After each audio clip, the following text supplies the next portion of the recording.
ঠান্ডা লাগছে? হ্যাঁ, ও কাছে চলে আসছে আমার। হ্যাঁ না মাম, সোয়েটার পরতে হবে না, ঠান্ডা লাগবে না। লাগছে দিদি ঠান্ডা? তা এত মুখটা দেখো না করছে। বাবা চারিদিকে এবার তো ফাঁকা, এবার তো লাগছে ঠান্ডা। क्या करेगा हम लोग না? ওই দেখো, হ্যাঁ চাঁদ উপরে দেখা, দেখো হড়কে চলে এসছে আমার দিকে। একটু সরে বসো দিকে, টোটো হেলায় না এরকম করে। বলছে মা না না, ঘড়ির মোড়ে ভিড়ের মধ্যে গিয়ে তারপর অন করবো ক্যামেরা আবার।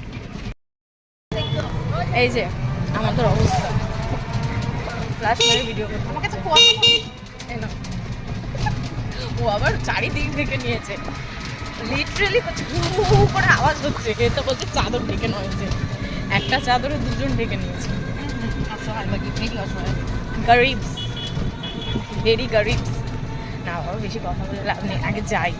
এখান থেকে হু হু করতে করতেই যেতে হবে, তারপর ঘড়ির মোড়ে গেলে আবার একটু গরম লাগবে, কারণ ওখানে আবার ভিড় তো। চললাম।